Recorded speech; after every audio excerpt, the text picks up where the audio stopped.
오늘 하나님께서 저희에게 주신 말씀은 누가복음 23장 33절부터 43절까지의 말씀입니다. 누가복음 23장 33절부터 43절까지의 말씀입니다. 제가 가지고 있는 성경으로 신약성경 138페이지에 있습니다. 우리 말씀 함께 교독하도록 하겠습니다. 33절 말씀 제가 먼저 읽습니다. 해골이라 하는 곳에 이르러 거기서 예수를 십자가에 못 박고 두 행악자도 그렇게 하니 하나는 우편에 하나는 좌편에 있더라. 이에 예수께서 이르시되 아버지 저들을 사하여 주옵소서 자기들이 하는 것을 알지 못함이니이다 하시더라. 그들이 그의 옷을 나눠 제비 뽑을새 백성은 서서 구경하는데 관리들은 비웃어 이르되 저가 남을 구원하였으니 만일 하나님이 택하신 자 그리스도이면 자신도 구원할지어다 하고 군인들도 희롱하면서 나와 신포도주를 주며 이르되 내가 만일 유대인의 왕이면 내가 너를 구원하라 하더라. 유대인의 왕이라 쓴 패가 있더라. 달린 행악자 중 하나는 비방하여 이르되 내가 그리스도가 아니냐 너와 우리를 구원하라 하되 하나는 그 사람을 꾸짖어 이르되 내가 동일한 정죄를 받고서도 하나님을 두려워하지 아니하느냐. 우리는 우리가 행한 일에 상당한 보응을 받는 것이니 이에 당연하거니와 이 사람이 행한 것은 옳지 않은 것이 없느니라 하고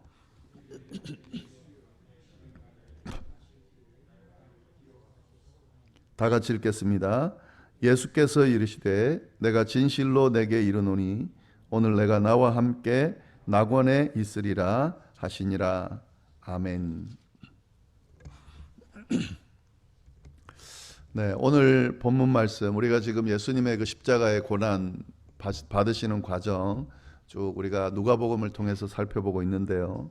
오늘은 예수님께서 십자가에 못 박히고 매달리셨을 때 그때의 내용 우리 본문을 통해서 함께 보도록 하겠습니다. 근데 이 지금 오늘 누가복음을 통해서 우리가 보는데요. 이 다른 복음서 내용과 좀 비교해 본다면 이 누가복음서에는 예수님께서 십자가 달리시기 전에 고통당한 부분 있잖아요. 뭐 끔찍하게 고문당하고 채찍질 당하고 조롱당하고 하는 그런 내용들이 잘 보시면 아주 간략하게 기술이 되어 있다는 것을 알 수가 있습니다. 네, 그 23장 13절부터 쭉 이렇게 보면은 뭐 특별한 내용이 없습니다. 쭉 내용을 쭉 보면은요, 뭐 예수님께서 이렇게 뭐 채찍질 당하고 하는 그런 내용이 자세하게 기술이 되어 있지 않습니다. 다른 복음서에는 기술이 되어 있는데 이 누가복음에는 그런 내용이 없고 바로 예수님께서 십자가에 달리셨다. 네, 이런 내용으로 그렇게 이어집니다. 이렇게 편집한 이유가 있겠죠. 여러 가지 예수님의 그 십자가의 사건들이 쭉 있을 텐데 이걸 전부 기술하지 않는 것은 이 지면에다가 모든 내용을 다 기술하려고 하는 게 아니죠. 각 책마다 이걸 쓴 저자들이 예수님께서 어떤 부분에 좀 더 이런 부분이 있었는지에 대해서 그거를 드러내기 위해서 그것과 관련되는 내용들을 잘 연결해 놓은 것이 바로 이 성경책이고 특히 복음서들입니다. 누가복음의 경우에는 예수님께서 채찍질 당하고 고통당하고 하는 그것보다 더 부각시키고 싶은 부분이 있었던 것으로 보이는데 그게 뭐냐면 예수님께서 십자가에 매달려 계실 때에, 그러니까 십자가상에 계실 때에 그때 일어난 사건을 부각시키기 위해서 이 앞의 내용들을 좀 간략하게 기술한 것으로 그렇게 볼 수가 있습니다. 그래서 오늘 본문을 보면은 십자가상에서 일어난 사건, 다른 복음서에는 나오지 않는 그런 사건 하나를 기술하고 있는데 우리가 그 내용을 함께 보도록 하겠습니다. 33절 말씀 보시면은요, 또 다른 두 행악자도 사형을 받게 되어 예수와 함께 끌려가니라 라고 하고 33절에 해골이라 하는 곳에 이르러 거기서 예수를 십자가에 못 박고 두 행악자도 그렇게 하니 하나는 우편에 하나는 좌편에 있더라. 예. 여기서 해골이라 하는 곳, 이곳은 우리가 잘 아는 골고다죠. 갈보리라고도 합니다. 다 같은 말입니다. 그러니까 라틴어로는 갈보리라 그러고 아람어로는 골고다라 그러고, 이게 다 해골이다, 해골의 언덕이다, 해골의 장소다 하는 그런 의미가 있습니다. 그래서 이 골고다에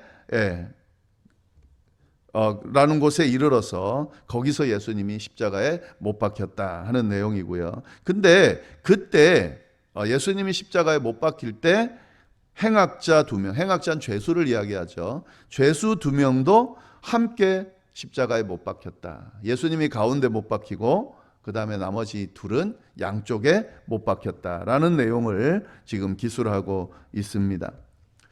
여기서 이 행악자다라고 하는 사실을 분명히 알려주고 있습니다. 예수님은 죄가 없는 행악자가 아니신데 십자가에 못 박혔고, 양쪽에 매달린 두 사람은 행악자, 그러니까 죄인이기 때문에 매달렸다 하는 거죠. 어느 정도의 죄인이냐?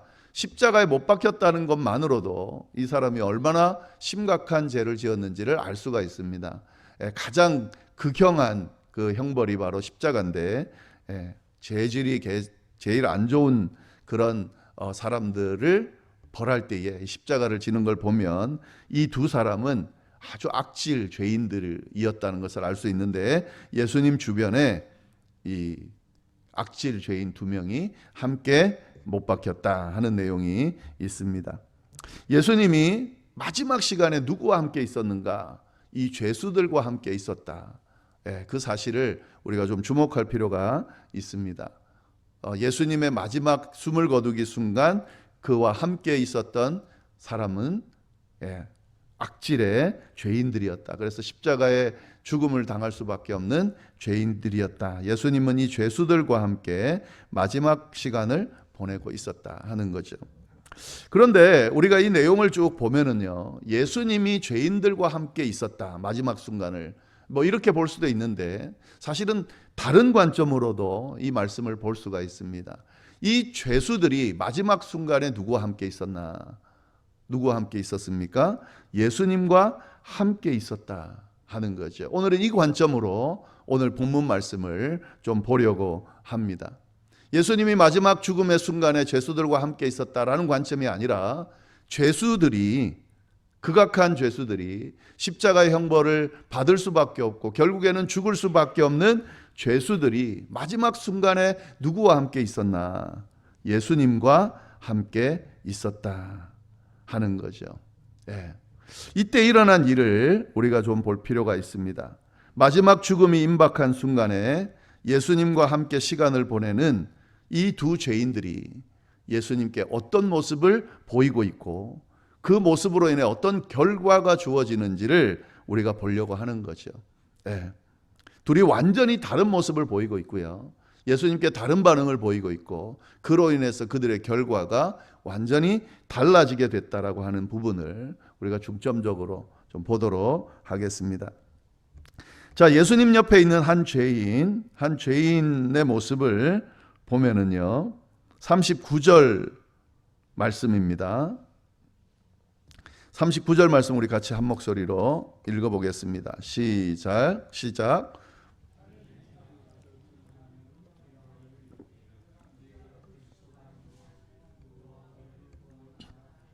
네.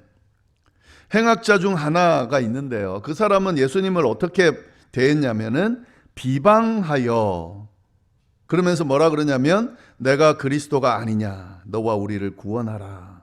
이렇게 예수님을 비방하는 태도를 보이고 있다 하는 거죠. 근데 이 모습은 이 행악자 죄수 한 명이 보여주는 모습만이 아니고요. 예수님 주변에서 십자가에 달린 그 예수님 주변에 있는 모든 사람들이 보여주는 그런 모습이었습니다. 35절부터 쭉 보면은 예수님 주변에, 십자가에 못 박힌 예수님 주변에 있던 사람들이 어떻게 예수님을 대하는지를 잘 묘사해 놨는데요. 35절, 백성은 서서 구경했다. 예수님이 십자가에 못 박히는 모습을 무리들은 서서 구경했다라고 하는 거죠. 이 사람들이 누굽니까? 예수님을 십자가에 못 박으라고 외쳤던 사람들이었을 거예요. 그 사람들은 예수님을 지금 구경하고 있었다라는 거죠. 아무 죄도 없는 사람을 십자가에 못 박아놓고 덤덤하게 그걸 지켜보고 있었다 하는 거죠. 그리고 관리들은 어떻게 했는가? 관리들은 비웃었습니다. 예수님을. 저가 남을 구원하였으니 만일 하나님이 택하신 자 그리스도인이면 자신도 구원할지어다. 예. 예수님을 조롱하면서 지금 자기가 구원자라 그러는데 그러면 스스로 자기도 구원할 수 있을 거다라고 하면서 조롱하고 있었다는 거죠. 그리고 36절 보면 군인들은 또 어떻게 하는가? 군인들 보면 희롱했습니다. 나와 신포도주를 주면서 이르되 내가 만일 유대인의 왕이면 내가 너를 구원하라 하더라. 예. 지금 이걸 예수님을 희롱하고 조롱하면서 너가 만약에 유대인의 왕이면 진짜 왕이면 너를 구원해라. 네가 십자가에 매달려 있으면서 무슨 유대인의 왕이라고 그러냐라고 지금 비웃고 있다 하는 거죠. 자, 지금 예수님 주변에 있는 사람들이 전부 다 예수님을 그냥 지켜보고 구경하고 조롱하고 비웃고 그렇게 하고 있다는 거죠. 제자들은 어떻게 했습니까? 제자들은 다 도망쳤죠.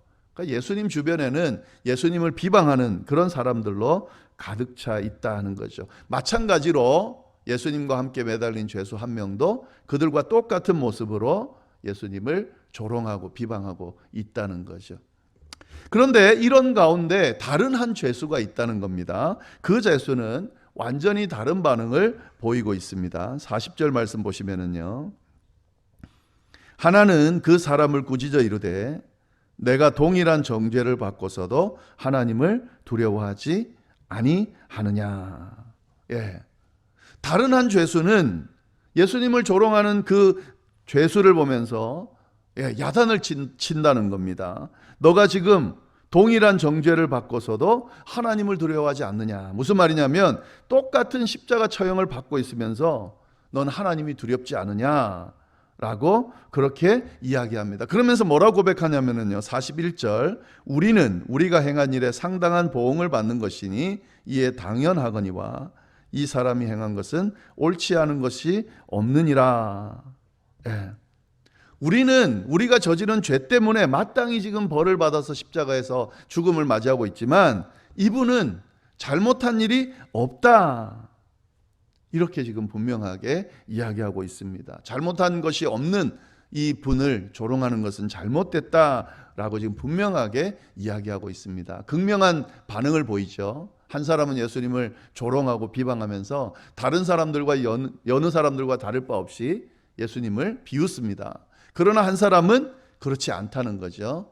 예수님이 죄가 없다고 선포하면서 도리어 비웃는 다른 죄인을 야단을 치고 있다라는 거죠.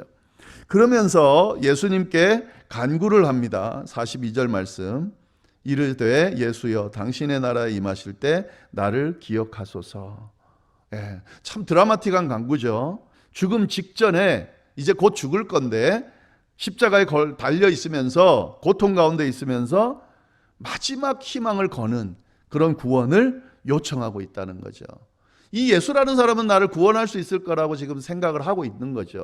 그리고 이 마지막 순간에 저분의 손을 잡으면 구원받을 수 있다라고 생각하고 구원을 간구하고 있는 거죠.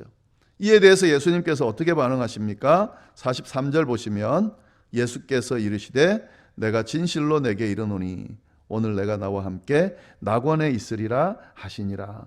여기서 진실로 내게 이르노니라는 말은 진심으로 말한다는, 거짓이 아니라는 거예요. 강조해서 말한다는 거예요. 지금 내가 하는 말은 진짜다라고 하는 것을 강조하는 말입니다. 그러면서 뭐라 그럽니까? 오늘 내가 나와 함께 낙원에 있을 거다. 이 간구, 구원을 간구하는 그의 간구가 응답을 받았다, 구원을 받았다 하는 그런 내용입니다. 자, 예수님 곁에 두 사람이 있었습니다. 죄로 인해서 죽을 직전에 처한 그런 두 사람이 있었습니다. 근데 이 두 사람이 예수님과 함께 있었습니다. 구원자 되시는 예수님과 함께 있었는데 이 중에 한 사람은 구원받지 못하고 한 사람은 구원받는 결과로 끝이 났다 하는 거죠. 한 사람은 구원자임을 깨닫지 못하고 예수님을 다른 사람과 함께 조롱하면서 끝나버렸는데, 한 사람은 예수님이 구원자임을 깨닫고 그에게 구원을 요청하면서 결국에는 구원받는 그런 결과를 얻게 됐다 하는 거죠. 비록 죄인이지만, 그 죄로 인해 십자가 형벌을 받고 있지만, 마지막 그 순간에 자신의 죄를 인정하면서 그럼에도 불구하고 구원해 주시기를 요청했던 그 요청이 이루어져서 결국에는 구원받았다 하는 내용입니다. 예수님 곁에 똑같은 사람이 있지만 한 사람은 구원받고 한 사람은 구원받지 못하는 결과를 얻게 됐다 하는 거죠. 이것이 우리가 좀 잘 주목해서 볼 부분입니다. 구원자 되시는 예수님은 그 자리에 계십니다. 그리고 그 자리에서 누구든 예수 그리스도를 믿고 받아들이는 이들을 구원해 주신다라고 그렇게 약속해 주시고 구원을 베푸십니다. 누구 책임일까요? 이제는 이 사람들 각자의 책임인 거죠. 그 구원자 되시는 예수님을 제대로 인지하고 그 예수님을 받아들이면 구원받을 수 있지만, 그 예수 그리스도를 인정하지 못하고 구원자 되심을 인정하지 못하고 비방하고 조롱함으로 또 그냥 방관함으로 끝나면 구원이 이르지 않는다라고 하는 사실을 우리가 볼 수 있다는 거죠. 이 구원은 죄가 얼마나 많으냐 적으냐의 문제가 아닙니다. 자신의 죄를 인정하고 이를 위해 십자가를 지신 예수님을 받아들이냐 안 받아들이냐의 문제다 하는 거죠. 이것이 기독교가 이야기하는 구원의 의미고 구원받는 방법이다 하는 사실, 우리가 좀 잘 주목해서 볼 필요가 있습니다. 자, 근데 우리가 여기서 한 가지만 더 생각을 좀 해보면 좋겠는데요. 근데 이 본문이 다른 복음서와 좀 비교해 보면 조금 맞지가 않습니다. 왜냐하면 다른 복음서에 똑같은 내용이 나오는데 이렇게 되어 있습니다. 마태복음 27장 44절에 보면 어떻게 되어 있냐면 이렇게 되어 있습니다. 함께 십자가에 못 박힌 강도들도 이와 같이 욕하더라. 그러니까 마태복음에서 언급하고 있는 이 두 강도들의 태도는 어떤 태도였냐면 똑같이 둘 다 예수님을 욕했다. 이렇게 지금 되어 있습니다. 둘 다 똑같다는 거죠. 마가복음에도 마찬가지입니다. 마가복음 15장 32절에 보면은 이렇게 되어 있습니다. 이스라엘 왕 그리스도가 지금 십자가에서 내려와 우리 보고 믿게 할지어다 하며 함께 십자가에 못 박힌 자들도 예수를 욕하더라. 이렇게 되어 있습니다. 그러니까 마태복음과 마가복음에는 십자가에 못 박힌 두 죄인들, 이 죄인들이 똑같이 예수님을 욕했다라고 분명히 언급하고 있습니다. 근데 누가는 그 둘 중에 한 명은 그러지 않았다라고 이야기를 하고 있습니다. 왜 이런 다른 차이가 나타날까요? 뭐 정확하게 우리가 알 수는 없죠. 그러나 우리가 생각해 볼 수 있는 것은 당연히 예수님에 대해서 욕하고 조롱할 수밖에 없겠죠. 그런데 이 한 명의 죄수는, 십자가에 못 박힌 한 명의 죄수는 그렇게 알고 있던 예수님을, 그렇게 욕하던 예수님을 집중해서 보면서 그가 정말 구원자라고 하는 사실을 십자가상에서 깨달았다고 볼 수가 있는 거죠. 왜 이 이야기를 할 수 있냐면요, 이 본문, 오늘 본문을 보면 이렇게 나옵니다. 33절에 두 행악자가 예수님 주변에 옆에 못 박혔다라고 한 이후에 34절 말씀을 언급하고 있습니다. 뭐라고 언급합니까? 이에, 우리 다 같이 한번 읽어볼까요? 34절 시작. 이에 예수께서 이르시되 아버지 저들을 사하여 주옵소서, 자기들이 하는 것을 알지 못함이니이다 하시더라. 그들이 그의 옷을 나눠 제비 뽑을새에. 예수님께서 십자가상에서 죽음을 당하시면서, 죽음만 당하는 게 아니라 수많은 사람들의 외면을 당하면서, 조롱을 당하면서, 비웃음을 당하면서, 지금 사람들이 생각하기에는 가장 비참하고 가장 처참한 그런 모습, 연약한 모습을 보이는 그 순간에 그가 하나님을 향해서 어떻게 고백하냐면, 아버지 저들의 죄를 사하여 주옵소서. 자기들이 하는 것을 알지 못함입니다. 이렇게 이야기를 하고 있다는 거죠. 다르죠. 보통 사람들 같으면 여기서 어떻게 하겠습니까? 저주하겠죠. 원망하겠죠. 화를 내겠죠. 살려달라고 외치겠죠. 근데 예수님의 모습은 너무도 의연하면서, 의연한 정도가 아니라 도리어 자기를 십자가에 못 박고 조롱하는 이들을 향해서 하나님 앞에 용서를 구하고 있다는 거죠. 예수님이 가르쳐 주신 원수를 사랑하라고 하신 그 모습을 예수님이 친히 보여주시고 계신다 하는 거죠. 이 예수 그리스도를 주목해 본 한 죄인이 그 예수가 누구인지를 생각해 볼 수 있는 충분한 근거가 된다라는 사실입니다. 십자가상에서 저렇게 못 박혀 죽어가면서도 자기를 조롱하는 원수들을 용서해 달라고 간구하는 저는 분명히 우리와는 다른 특별한 존재일 거라는 사실을 이 한 죄인이 깨닫게 된 거죠. 그리고 그 순간에 그 주님을 받아들이는 역사가 일어나게 됐다 하는 거죠. 예수님을 제대로 알게 되면요, 이런 고백이 나올 수밖에 없습니다. 왜 사람들이 예수님을 제대로 믿고 받아들이지 못할까? 복음을 왜 제대로 인정하고 받아들이지 못할까? 몰라서 그렇습니다.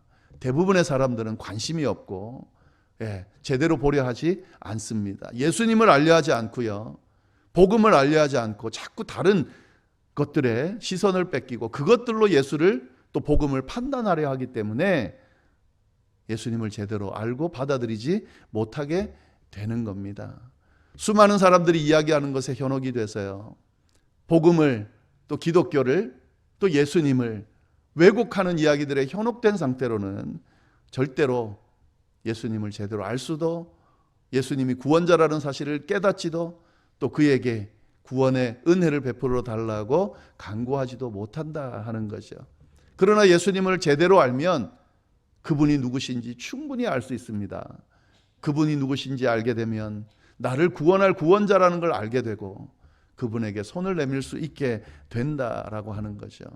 예수님 곁에 두 죄인이 있었는데 한 사람은 사람들과 똑같이 그 무리들의 의견과 생각과 똑같이 그렇게 예수님을 바라봤고, 또 한 사람은 예수님을 있는 그대로 바라봐서 완전히 다른 결과를 나타내게 됐다 하는 사실입니다.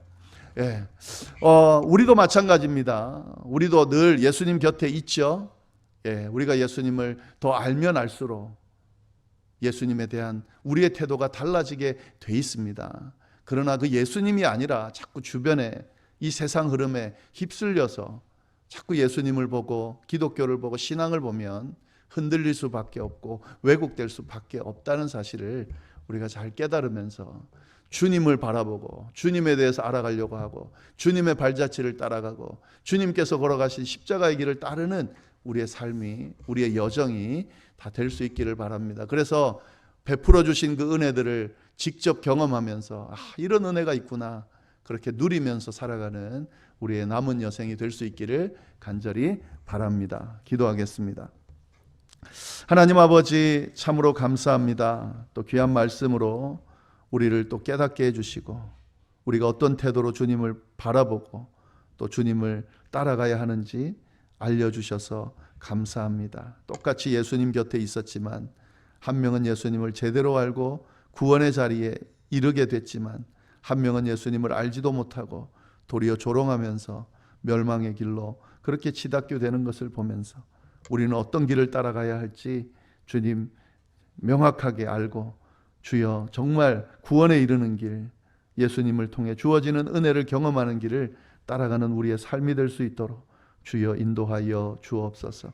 허탄한 것에 너무 시선 뺏기지 않게 하여 주시고 세상 흐름, 세상 풍조에 시선 뺏기지 않게 하여 주시고 주님에게도 관심을 가지고 주님을 더 알아가는 우리의 삶이 되도록 하시고 주님을 알아감으로 말미암아 얻게 되는 은혜들을 받아 누리는 우리의 삶이 될 수 있도록 주여 인도하여 주옵소서. 이어서 드리는 개인의 기도와 중보의 기도 위에도 하나님께서 함께하여 주시기를 간절히 바라고 우리를 구원하신 예수님의 이름으로 기도드립니다. 아멘.